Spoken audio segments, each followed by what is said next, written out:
오늘 누가복음 제 52강으로 주의 만찬 새 상속 언약의 증거라는 제목으로 누가복음 22장 14절에서 20절까지 말씀을 선포하겠습니다. 자, 여러분, 이제 우리는 많은 그 경우에 지금까지 이제 교회를 오래 다니신 분들, 그리고 이제 좀 다니신 지 얼마 안 되신 분들도 있는데, 어쨌든 여러 가지 형태를 통해서 우리가 주님의 만찬을 함께 나누는 경험들을 합니다. 근데 이 주님의 만찬, 그러니까 좀 생소하시죠? 네. 우리 보통 일반 교회에서는 성만찬이라고 그러잖아요. 그렇죠? 성만찬인데 이제 이게 원래 원어로 가면 주님의 만찬입니다. 그러니까 우리는 그냥 이제 성만찬이라고 하는 이제 가톨릭에서 쓰는 용어를 그대로 쓰면서 한 100년 가까이를 성만찬이라는 단어를 썼어요. 그러다 보니까 지금 성만찬이 익숙해지는데 주님의 만찬 그러면 조금 어색하실 거예요. 근데 성경 원어로 가보면 주님의 만찬입니다.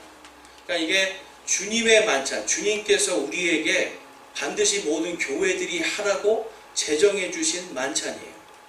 근데 여러분, 이 만찬에서 먹는 게 뭐가 있죠? 만찬 그러면 막 풍성하게 먹어야 되는데, 그렇죠? 빵 하나, 그 다음에 포도즙, 이 정도 먹잖아요. 근데 이것이 우리에게는 가장 하나님 앞에서 복되고 귀한 만찬입니다. 여러분, 오늘 말씀을 통해서 우리가 정말 이 주님의 만찬을 한번 깊이 한번 생각해보고, 예수께서 우리를 위해서 찢기신 그 살, 찢기신 그 몸과 그리고 우리를 위해 흘리신 그 보혈을 한번 깊이 있게 우리의 묵상하기를 원합니다. 여러분, 이제 오늘 말씀에 보면 20절 말씀에 보면 이 잔을 너희를 위하여 흘린 나의 피로 세우는 새 상속 언약이라 라는 말씀이 있습니다. 자, 여러분, 새 상속 언약이라는 말도 우리가 조금 생소하실 거예요. 자, 근데 이 영어로 가보면 여러분, 우리 성경은 정확하게 뭘로 나눠 있죠? 둘로 나눠져 있습니다. 구약과 신약. 그렇죠? 성경은 구약과 신약으로 나누어져 있어요. 영어로 가면 Old Testament, New Testament. Old는 옛날 것, New는 새 것.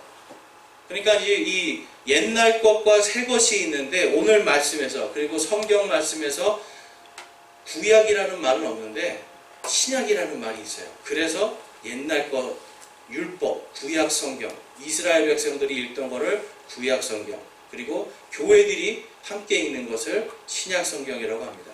근데 여러분, 이 New Testament라고 하는 이 말이 무슨 뜻이냐면 사실 유언장이라는 뜻이에요.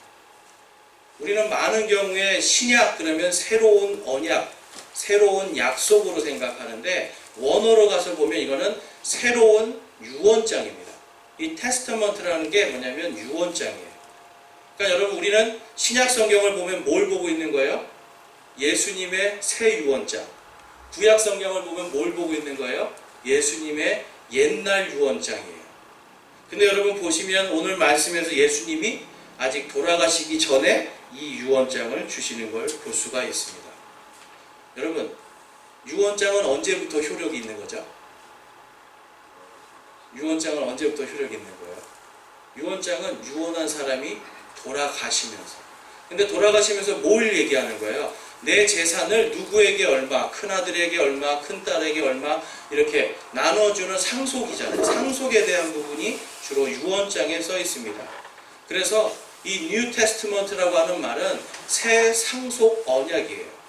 그럼 여러분, 이 신약 성경, 여기에는 뭐가 들어있다는 거예요? 여러분과 제가 받을 예수님이 예비하신 상속 유언이 들어있다는 겁니다. 그래서 여러분, 우리는 뭘 상속받을 수가 있을까요, 여러분? 여러분 생각해 보셨어요? 이 신약 성경에 지금 예수님이 우리에게 뭔가 상속해 주시기 위해서 오늘 이 새 상속 언약을 주시는데, 나는 뭘 상속받을 수 있을까? 여러분, 한번 깊이 생각해 보기 원합니다. 그런데 오늘 예수님의 말씀에 뭘 상속해 주시기 원하는가 써 있습니다. 자, 16절 말씀 보겠습니다. 누가복음 22장 16절. 우리 함께 읽어볼까요? 내가 너희에게 이르노니 그것이 하나님의 왕국에서 성취될 때까지 내가 다시는 그것을 먹지 아니하리라 하시고. 자, 여러분, 하나님의 왕국은 하나님께서 왕이 되셔서 통치하는 곳입니다.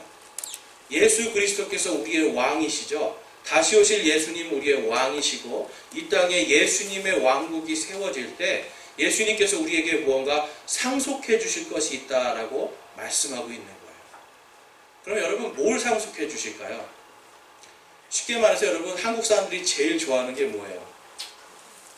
제일 좋아하는 게 뭐예요, 여러분? 한국 사람들 땅 좋아합니다. 그렇죠? 한국 사람은 땅을 좋아해요. 바로 이 하나님의 왕국에 땅을 상속해 주시는 이야기예요. 구약 성경은 어떻게 보면 신약 시대의 성도들이 아니라 이스라엘 백성들에게 하나님의 왕국에서 상속해 줄 땅에 대한 이야기예요. 그래서 아브라함의 언약이든 다윗의 언약이든 보면 전부 다 땅에 대한 언약이 있습니다.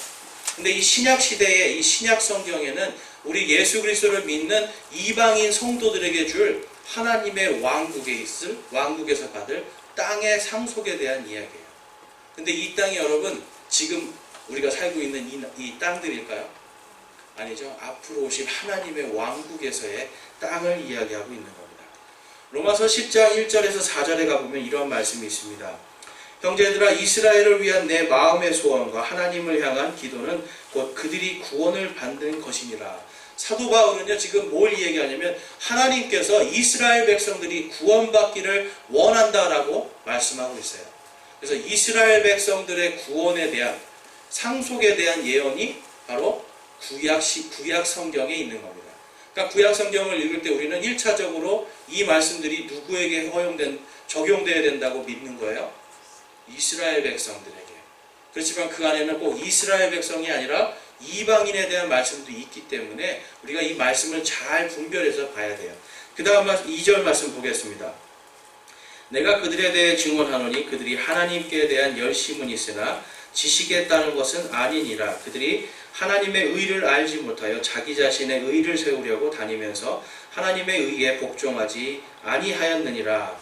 여러분 이스라엘 사람들은 지금도 뭐라고 그래요? 우리는 선민이다. 우리는 하나님의 선택받은 자들이다. 우리만 구원받을 자들이다. 막 하나님을 아는 지식도 없어요. 그냥 자기 의로 자기가 유대인이라는 거 하나로 나는 구원받습니다라고 하고 자랑하고 다녀요. 그러니까 지금 사도 바울은 2000년 전에도 이거를 지적하고 있는 거야. 그들이 하나님의 의를 알지 못한다. 여러분 하나님의 의는 오직 예수 그리스도를 믿는 믿음에서 나옵니다. 근데 오늘날 이스라엘의 예수님을 믿는 사람들이 몇 퍼센트나 될까요? 보니까 1%예요.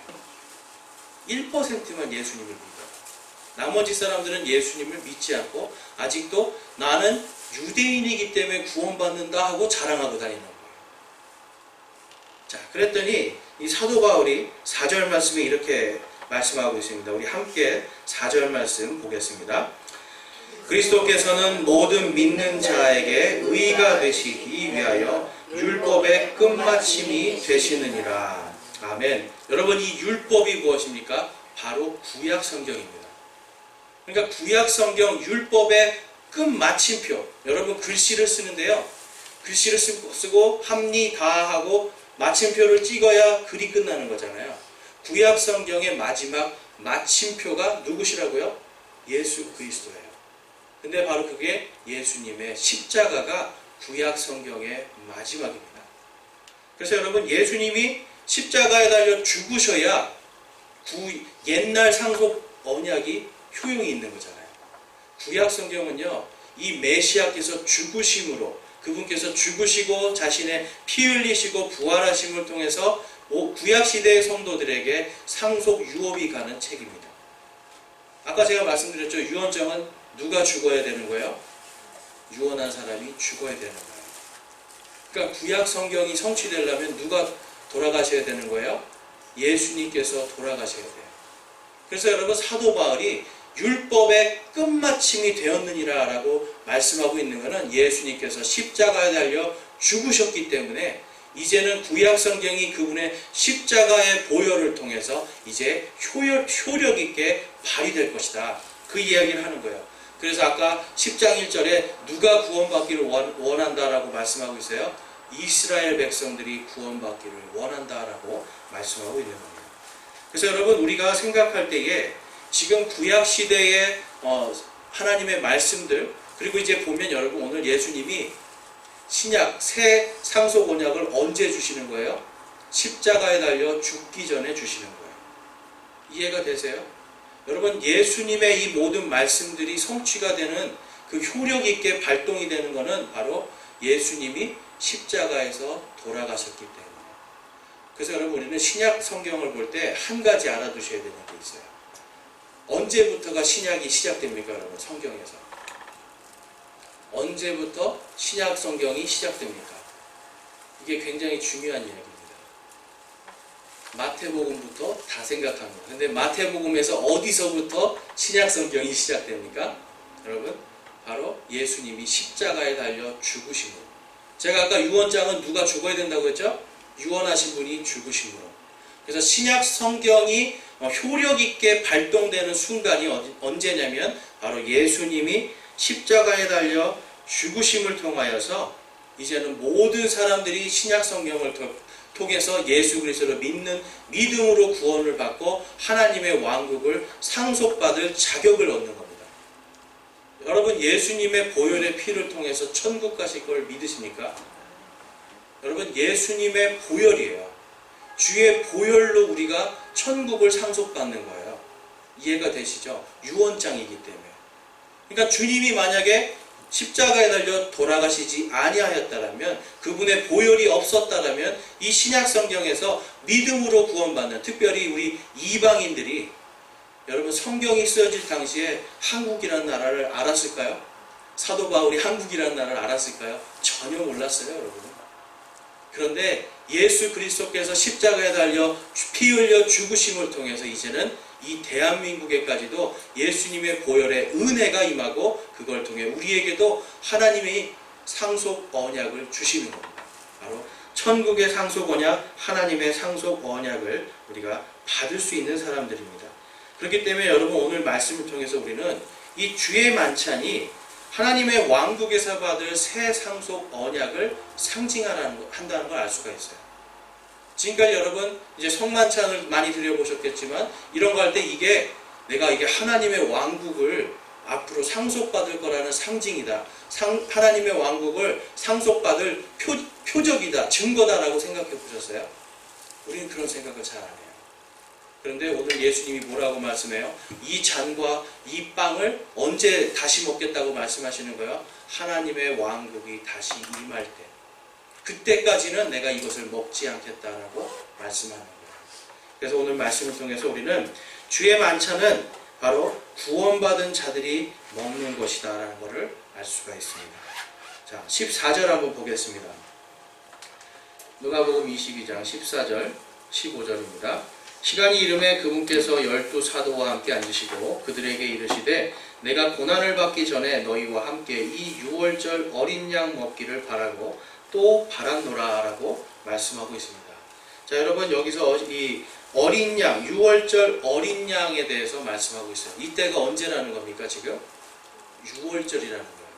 여러분, 유월절은 무슨 날이에요? 유월절은 이스라엘 백성들이 구원받은 날입니다. 이집트에서 노예로 속박의 땅에 있을 때 하나님께서 이 유월절 마지막에 유월절 어린 양을 죽여서 그 피를 양 문 기둥에 그리고 위에 있는 임방에 칠한 그 집은 죽음의 천사가 넘어가서 그 집에 있는 장자들이 죽지 않는 그 날을 기념하는 게 유월절이에요. 그래서 유월이라는 뜻은 뭐냐면, 여러분, 넘어간다는 뜻이에요. 옛날에 학교 다닐 때 월담 해보신 분 계시죠? 없으신가요? 월담이 뭐예요, 여러분? 담을 넘는 거잖아요. 유월절이 바로 이 넘어간다는 뜻입니다. 그러니까 하나님께서 지금 이 무언가 구원을 위해서 약속해 주셨는데, 예수님은 여러분 무엇으로 돌아가시냐면 유월절 어린 양으로 돌아가시잖아요. 그러니까 지금 예수님이 유월절 어린 양으로 돌아가시기 바로 전날에 지금 이렇게 주의 만찬을 베풀고 계시는 걸 볼 수가 있습니다. 그래서 여러분, 우리가 이 22장 7절 말씀 가볼게요. 좀 앞으로 가보시면, 그때 반드시 유월절 어린 양을 잡아야 하는데 곧 누룩 없는 빵을 먹는 날이 이르매라고 말씀합니다. 자, 여러분, 누룩이 들어있는 빵을 먹어요? 누룩이 없는 빵을 먹는 겁니까? 누룩이 없는 빵. 자, 그러니까 우리는 이제 보통 옛날에 저도 그랬어요. 카스테라든지 아니면 식빵, 이런 빵들을 우리가 주의 만찬을 할 때 먹잖아요. 자, 그러면 여러분 거기에 누룩이 들어갔습니까? 들어가지 않았습니까? 누룩이 들어간 거예요. 누룩이 발효를 시키니까 부드럽고 맛있게 되는 거예요. 그렇다면 이 6월절 빵은, 예수님이 드시던 빵은 어떤 빵일까요, 여러분? 그냥 밀가루 넣어서 그대로 구운 거예요. 드셔보신 분 계세요? 여러분 이거 실제로 먹으면 굉장히 딱딱하고 맛없는 빵입니다. 그러니까 그냥 생 밀가루를 넣어서 구운 거예요. 그냥 생 밀가루를 넣어서 구웠기 때문에 딱딱하고 맛없는 빵을 먹는 거예요. 자, 그래서 여러분 이 6월절 어린 양의 빵에는 누룩이 들어가면 안 됩니다. 성경에서 이 누룩은 뭘 상징하는 거예요, 여러분? 항상 죄를 상징합니다. 그러니까 이 누룩이 없는 빵이라는 건 뭐냐면 죄 없으신 예수 그리스도의 몸을 상징하는 거예요. 그래서 여러분 이 침례교회는 항상 누룩 없는 빵을 먹습니다. 이걸 어떤 상징적인 의미보다는 정말 죄 없으신 그분의 살을, 그분의 몸을 기념하는 거예요. 그러니까 여러분 누룩이 없는 빵을 이용해서 우리가 주의 만찬을 하는 게 더 적합하고요. 그래서 이 무교병이 있는 이 시기는 어떤 시기냐면 집안의 모든 누룩을 다 없애는 거예요. 일주일 동안 여러분 6월절이 올 때까지 집에 있는 모든 누룩들 그리고 곰팡이들을 다 없앱니다. 자, 그럼 여러분 술은 뭘로 담그죠? 막걸리는? 누룩으로 담그죠. 잘 아시네요.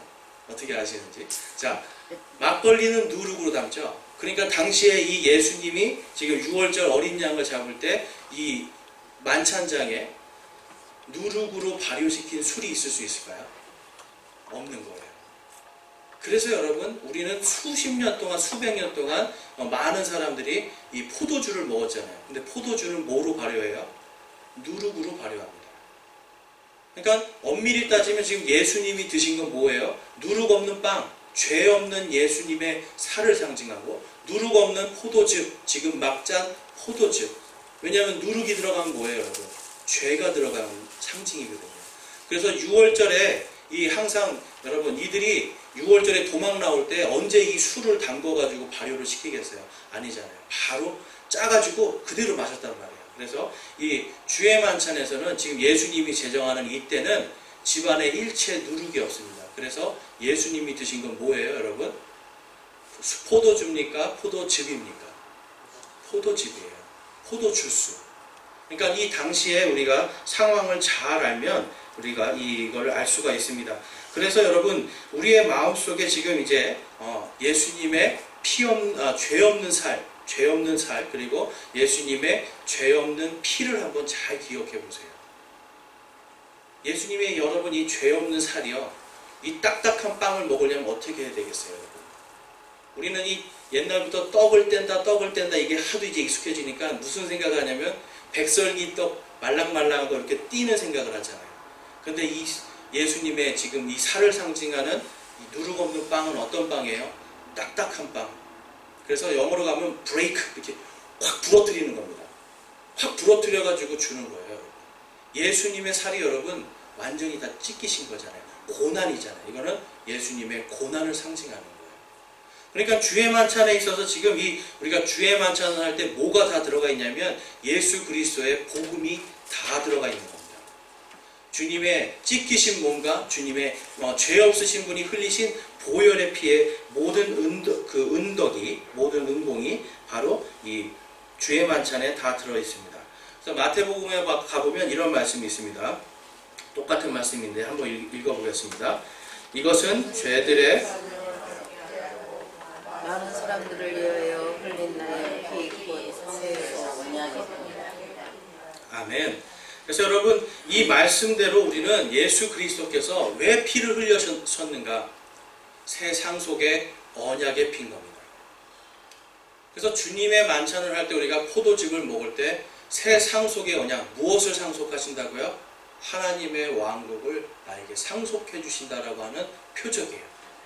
그러니까 여러분 이 예수님의 약속하신 이 상속 언약을 받을 사람은 누구만 받을 수 있는 겁니까, 여러분? 천국에 들어갈 수 있는 사람 누구만 들어갈 수 있는 거예요? 예수님의 피로 죄가 씻긴 사람들, 그분을 믿고 구원받은 자들만이 바로 천국에 들어갈 수 있잖아요. 그것을 구원받은 자들만이 하나님의 왕국을 상속받을 수 있는 자격을 갖는 거예요. 여러분 우리가 예수님을 믿고 나서 하나님을 뭐라고 부를 수 있어요? 아버지 부르는 거예요. 자, 여러분 이게 굉장히 중요한 겁니다. 하나님 아버지라고 우리가 부를 수 있다는 건 우리가 구원받았다는 소리예요. 그러면 여러분들 가정에서 여러분들의 집과 여러분들의 땅이 있으면 누구에게 상속해 주는 거예요? 자녀들에게 하잖아요. 옆집 철수한테 해주실 분 계세요? 내 상속 재산을 옆집에 있는 철수나 순이한테 해주실 분이 있어요? 없잖아요. 다 내 자녀들에게 해주잖아요. 우리가 예수님을 믿고 하나님 아버지라고 부른다는 것은 예수님을 통해서 우리가 누구의 아들이 되는 거예요? 하나님의 아들. 그분을 받아들인 자, 그분을 영접하는 모든 자들은 하나님의 아들이 되는 권능을 주시겠다고 약속하셨잖아요. 이 상속 언약의 약속 때문에 우리는 예수님의 보혈의 피를 통하여서 우리가 하나님을 아버지라고 부르는 겁니다. 여러분 하나님을 아버지라고 부르세요? 여러분에게 하나님의 왕국이 이미 상속되었음을 고백합니다. 여러분 저와 여러분이 하나님을 아버지라고 부르는 게 이렇게 은혜로운 거예요. 엄청난 영광이라는 거예요. 자, 그래서 여러분 데살로니가 전서에 가보면 이런 말씀이 있어요. 이 언제 그러면 우리가 예수님과 함께 만찬을 먹을 수 있는가? 구원받은 모든 자들이 언제 예수님과 만찬을 먹을 수 있는가? 자, 여러분 상상해 보셨어요? 내가 언제 예수님과 만찬을 먹을까? 오늘 읽은 말씀에 보면 예수님께서 16절에서도 말씀하시고 또 19절에서도 말씀하시고 계속해서 이 말씀을 주시는 이유들이 뭐냐면, 자 16절 다시 한번 보면 내가 너희에게 이르노니 이것이 하나님의 왕국에서 성취될 때까지 라고 말씀해요. 지금 주의 만찬을 제정하시면서 어디에서 이 만찬이 성취된다고 그래요? 하나님의 왕국에서. 그럼 언젠가 우리가 예수님과 함께 만찬을 먹을 날이 있다라는 겁니다. 그거에 대해서 데살로니가 전서에서 이렇게 말씀하세요. 데살로니가 전서 4장 16절에서 17절입니다. 주께서 호령과 천사장의 음성과 하나님의 나팔 소리와 함께 친히 하늘로부터 내려오시리니 그리스도 안에서 죽은 자들이 먼저 일어나고, 우리 17절 함께 읽어보겠습니다. 그 뒤에 살아서 남아있는 우리가 그들과 함께 구름들 속으로 채어 올라가 공중에서 주를 만나리라. 그리하여 우리가 항상 주와 함께 있으리라. 아멘. 이것은 예수님이 재림하실 때 우리 모두에게 주시는 부활의 은혜입니다. 우리가 부활하여서 어디에서 예수님을 만나요, 여러분? 공중에서 예수님을 만납니다. 자, 공중에서 예수님을 만난 다음에 무엇을 하는지 요한계시록에 이렇게 말씀하고 있어요.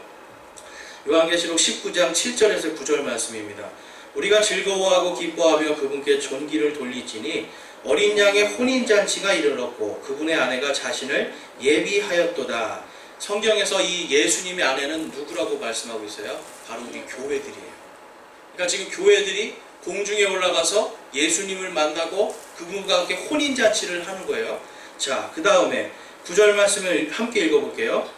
그가 내게 말하기를 기록하라. 어린 양의 혼인 만찬에 부름받은 자들은 복이 있도다 하고, 또 내가 이르되 이것들은 하나님의 참된 말씀들이라 하기에. 아멘.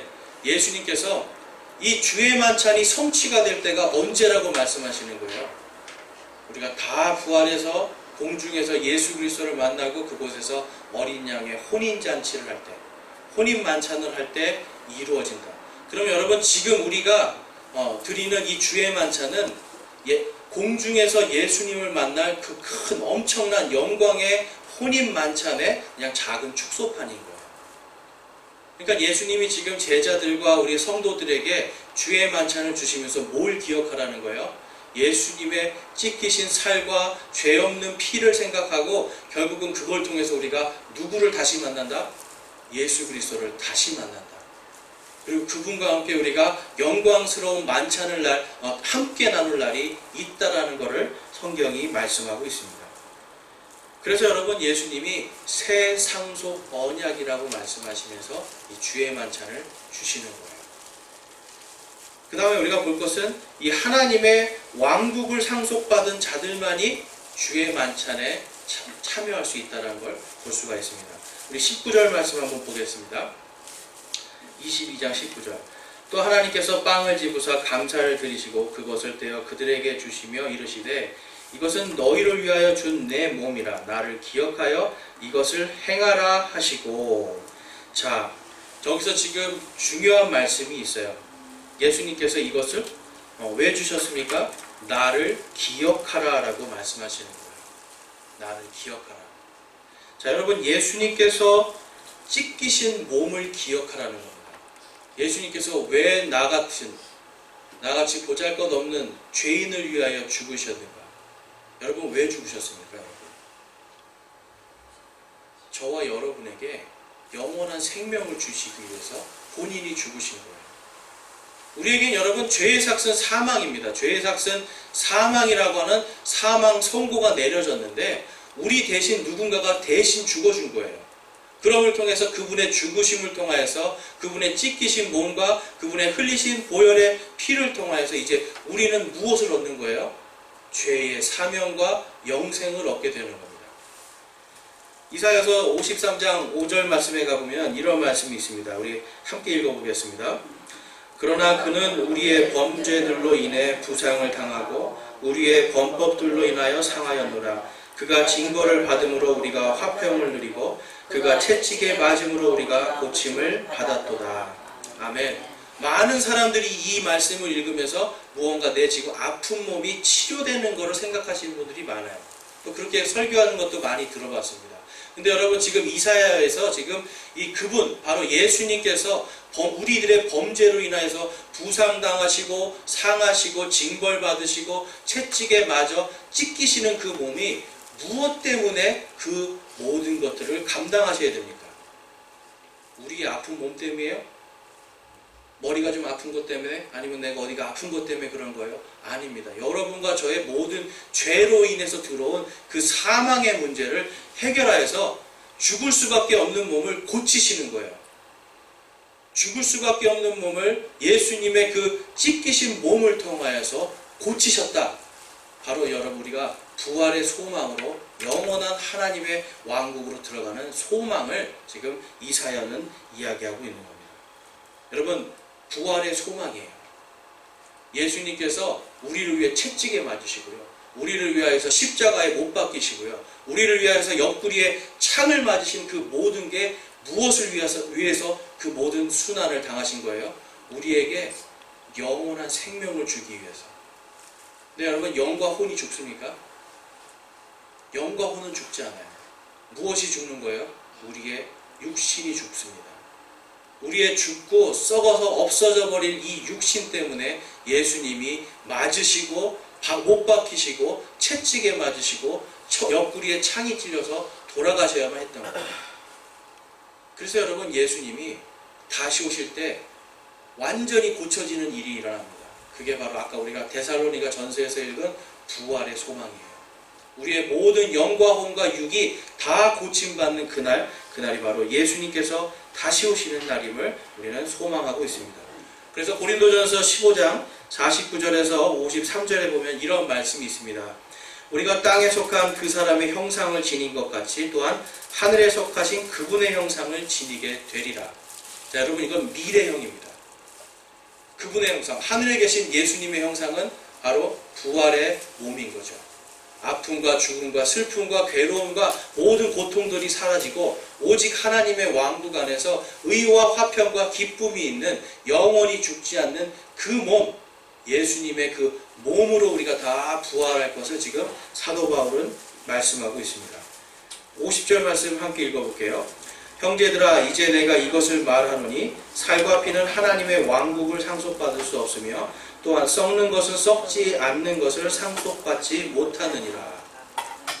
여러분, 그러면 우리가 결국 몸으로 들어가는데 이 몸으로 들어간다는 거예요.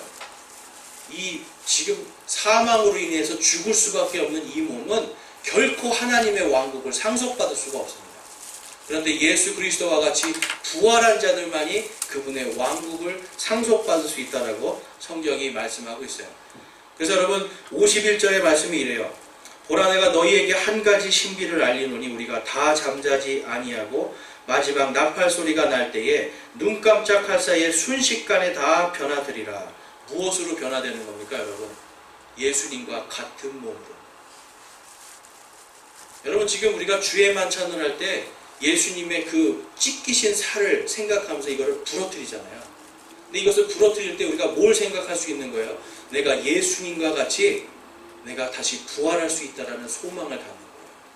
그래서 그 부활한 사람들만이 어디에 들어가는지 성경에 말씀하고 있습니다. 자, 52절, 53절 함께 읽어보겠습니다.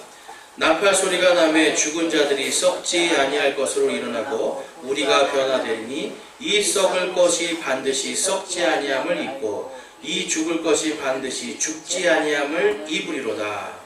바로 여러분, 우리가 부활해야만이 49절 50절의 말씀처럼 여러분, 부활한 사람들만이 하나님의 왕국을 상속받을 수 있다라고 성경이 말씀하고 있습니다.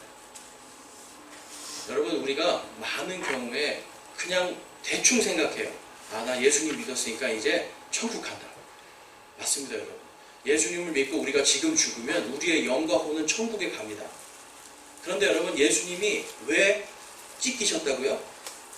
우리의 썩어 죽을, 우리의 먼지로 된 이 몸을 완전하게 고치시기 위해서, 그걸 위해서 예수님은 부활하신 거예요. 그러니까 여러분, 나중에 우리가 하나님의 왕국을 상속받을, 하나님께서 이 땅에 세우실 하나님의 왕국을 상속받을 때는 어떤 사람들만이 그 상속을 받을 수 있는 겁니까? 바로 부활한 사람들만. 그러니까 여러분, 예수님을 믿는 모든 사람들은 천국의 소망이 있죠. 그리고 동시에 이미 우리 안에 무엇이 심겨져 있냐면 예수 그리스도의 부활의 능력이 심겨져 있는 줄로 믿습니다. 우리가 다 죽어서 먼지가 되어서 우리의 살과 피가 흙이 되어서 저기 아프리카로 가 있고 어디 남극으로 가 있어도 예수님께서 오시는 그날 우리의 몸은 다시 예수님과 같은 형상으로 부활하여서 하나님의 왕국으로 들어가는 놀라운 일이 일어날 줄로 믿습니다. 이것이 성경에서 우리에게 주시는 부활의 소망이에요. 그래서 여러분, 누가복음 22장 28절 한번 가볼게요. 오늘 읽으신 본문 밑으로 가면 22장 28절이 있습니다. 지금 예수님이 앞에서 주의 만찬을 가르쳐 주시고 이러한 약속을 주시는 거예요. 제자들에게. 너희는 내가 시험들을 당할 때에 항상 나와 함께한 자들인즉. 자, 29절 30절 함께 읽어보겠습니다. 내 아버지께서 내게 맡기신 것 같이 나도 너희에게 한 왕국을 맡겨 너희가 내 왕국에서 내 상에서 먹고 마시게 하며 또 왕좌에 앉아 이스라엘의 12지파를 재판하게 하리라 하시니라. 자, 제자들에게 뭘 상속해 주신다는 걸 약속하고 있어요? 이스라엘의 12제자들, 12지파들을 다스리는, 12지파들이 다스렸던 땅들이 있잖아요. 그 땅들을 상속해 주겠다라고 예수님이 약속해 주시는 거예요. 여러분, 그러면 이 상속은 언제 일어나는 겁니까? 바로 제자들이 예수님을 만나는 그날, 예수님께서 다시 오시는 그날, 그 일이 이루어질 줄로 믿습니다. 시편 23편 잘 아시죠? 주께서 내 원수들의 얼굴 앞에서 내 앞에 상을 차리시고 기름을 내 머리에 부으시니 내 잔이 넘치나이다 라는 말씀이 있습니다. 그러니까 주께서 내 원수들의 목전에서 나에게 상을 베푸시는 그날, 이게 바로 주님을 만나는 그 만찬에, 진짜 만찬, 우리가 예수님을 만나서 진짜 예수님과 함께 나눌 그 만찬에 대한 말씀입니다. 그래서 디모데후서에 가보면 1장 8절에서 10절에 보면 이런 말씀이 있습니다. 그러므로 너는 우리 주의 증언과 그분의 갇힌 자 된 나를 부끄러워하지 말고 오직 하나님의 권능에 따라 복음의 고난에 참여하는 자가 되라. 아까 제자들이 왜 하나님의 왕국을 상속받는다고 쓰셨어요? 예수님이 그들이 너희가 나의 고난에 참여하였다. 그러니까 오늘 예수님을 믿는 우리 그리스도인들은요, 주의 만찬을 하면서 하나님의 왕국도 사모하고 하나님의 천국도 사모하는데 다른 걸 사모하지 않아요. 예수 그리스도의 고난에 동참하고 싶은 생각은 별로 없는 것 같아요. 예수님께서 여러분 교회에게 명령하신 게 있습니다. 땅끝까지 복음을 전하는 것. 여러분, 복음 전하면 우리는 외면당하기 쉽고 무시당하기가 쉬워요. 그리스도의 고난에 참여하고 싶은 마음이 우리는 안 들 때가 많아요. 그런데 오늘 이 디모데에게 사도 바울은 뭐라고 말씀하는 거예요? 이 복음의 고난에 참여하는 자가 되라고 말씀하고 있는 겁니다. 아까 제자들이 예수 그리스도의 고난에 참여해서 무엇을 받는가요? 하나님의 왕국의 어떤 나라들을 상속받는다는 것을 가르쳐주고 계세요. 마찬가지로 우리 교회들에게도 하나님의 왕국에서 받을 상급들을 위해서, 하나님의 왕국을 위해서 우리가 예수 그리스도의 복음의 고난에 참여하는 자가 되어야 된다고 성경은 말씀하고 있습니다. 자, 9절 말씀에 그분께서 우리를 구원하시고 거룩한 부르심으로 부르신 것은 우리의 행위에 따른 것이 아니요 자신의 목적과 은혜에 따른 것이라. 이 은혜는 세상이 시작되기 전에 그리스도 예수님 안에서 우리에게 주셨으나. 우리 10절 말씀 함께 읽겠습니다. 이제 우리의 구원자 예수 그리스도의 이거 10절 말씀 함께 읽겠습니다. 이제 우리의 구원자 예수 그리스도의 나타나심으로 분명히 드러났으니 그분께서는 사망을 패하시고 복음을 통해 생명과 죽지 아니함을 밝히 드러내셨느니라. 아멘. 여러분, 예수님이 나의 주님으로 받아들이셨다면 그 다음에 우리는 이 복음을 여러분 그냥 가지고만 있으면 안 돼요. 이 복음을 나가서 널리 전하고 사람들에게도 여러분 이 사람들도 정말 이들의 영과 혼과 몸이 예수 그리스도가 오시는 그날 함께 우리가 다 같이 주님과 함께 만찬을 드리기를 내가 소망합니다라는 마음으로 이웃을 사랑하시는 거예요. 여러분, 우리가 천국에 들어가는 것은 우리의 선한 행위 때문이 아니죠. 누구 때문이에요? 예수 그리스도 때문에. 그분이 십자가에 못 박혀 죽으시고 피 흘려 그 모든 물과 피를 다 쏟으심과 그분이 부활하신 그것을 내가 믿는 것으로 구원을 받는 겁니다. 그러니까 여러분, 구원받은 자들이 하나님의 왕국도 상속받았습니다. 나는 천국도 갑니다. 예수님 때문에 나는 기쁘게 살아갑니다. 라고 이야기를 하는데 우리는 무엇에 동참하기가 힘든 거예요? 복음의 고난, 그리스도의 고난에 동참하는 것이 너무나도 힘든 겁니다.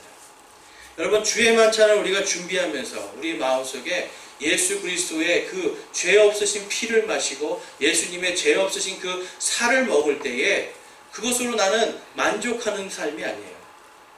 여러분, 먼저 그분의 왕국과 그분의 의를 구하라는 말이 무슨 말씀입니까? 이 땅에서 여러분 잘 먹고 잘 살라는 말이에요? 그게 아닙니다, 여러분.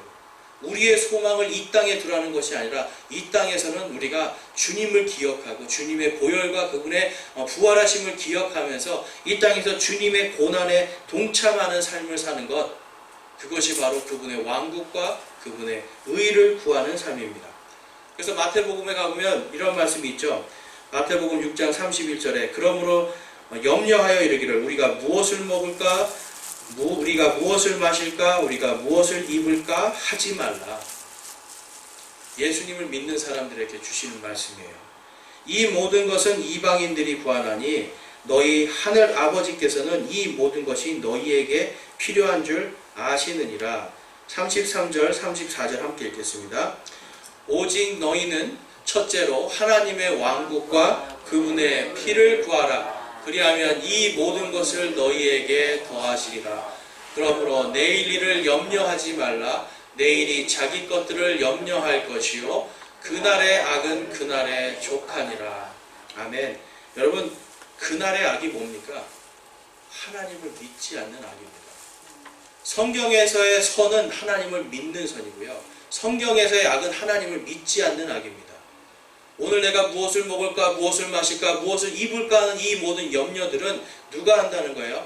이방인들이, 이교도들이 하는 염려이고, 예수 그리스도를 믿는 사람들은 오직 하나님의 왕국과 그분의 의를 구하라. 그리하면 하나님께서 이 모든 것을 너희에게 더하시리라 약속하고 있는 겁니다.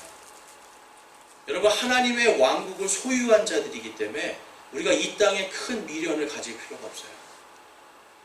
그렇다고 해서 여러분 회의주의적으로 여러분에게 뭐 아무것도 하지 말라는 게 아니에요. 주신 생명, 주신 것들을 잘 관리하고 열심히 사셔야 돼요. 그런데 그것이 여러분, 어떤 사람들은 이런 얘기해요. 하나님의 왕국을 위해서 성공하라, 하나님의 왕국을 위해서 뭐 1등을 해라, 이런 얘기를 해요. 근데 여러분, 하나님의 왕국을 위해서 1등을 한다? 하나님의 왕국을 위해서 성공한다? 근데 결국은 그 영광은 다 누가 받아요? 성공한 그 사람이 받아요. 그렇죠? 하나님은요, 지금 우리에게 원하시는 게 뭐냐면 하나님의 왕국, 하나님의 의를 구하라. 바로 예수 그리스도의 고난에 동참하기를 기뻐하라는 거예요, 여러분. 우리가 열심히 살지만 그 안에 예수님의 보혈이 빠지면, 예수께서 우리를 위해 찢기신 그 몸을 기억하지 못한다면, 구원에 대해서, 주님의 은혜에 대해서 완전히 우리 머릿속에 생각이 지워진 상태로 갖는 1등, 지워진 상태로 갖는 성공은 아무것도 아니라는 겁니다. 그것은 오히려 여러분, 나만 높이는 일이 되는 거예요. 그래서 예수님께서 아무것도 너희들이 구하지 말라. 하늘 아버지께서 이 모든 것들을 다 아신다라고 말씀하고 있어요. 여러분 안에 무슨 염려와 걱정이 있으십니까? 여러분, 예수님의 보혈의 피를 기억하시기 원합니다. 여러분이 세상에 무슨 어떤 욕망과 어떤 욕심들이 있습니까? 예수님이 찢기신 그 몸을 기억하시기 원합니다. 그분께서 우리를 위하여서 흘리신 그 피, 그분께서 우리를 위하여 찢기신 그 몸, 이것을 우리가 기억하는 것이 주의 만찬이고, 그것을 기억함을 통해서 이제는 우리는 세상의 욕심과 정욕들이 아니라 오직 예수 그리스도의 십자가를 바라보면서 그분께서 우리에게 명령하신 것들을 하나하나 기억하고 하나하나 실천하면서 주님께서 가신 그 길을 우리도 같이 따라가는 겁니다. 여러분, 이번 한 주간 정말 주님의 길을 걸어가시기 원합니다. 주님을 기억하시기 원합니다. 그분이 왜 나를 위하여 십자가에서 피를 흘리셨는지 기억하시기 원합니다. 그분께서 왜 나를 위하여 찢기시고 나를 위하여 십자가에 못 박히시고 또 왜 나를 위하여서 채찍에 맞으셨는지를 기억하시기 원합니다. 바로 저와 여러분의 구원과 저와 여러분이 예수 그리스도의 그 고난의 길, 좁은 길을 갈 때에 우리의 마지막은 공중에서 예수님과 나누는 만찬, 구원과 함께 하나님의 왕국이 저와 여러분에게 예비되어 있음을 믿으시기 원합니다. 오늘 말씀 여러분 잘 집에 가셔서도 묵상하시고 이번 한 주간 여러분의 마음속에 예수 그리스도의 모든 은혜로 꽉 차고 은혜로 충만하시기를 주님의 이름으로 축원합니다. 아멘.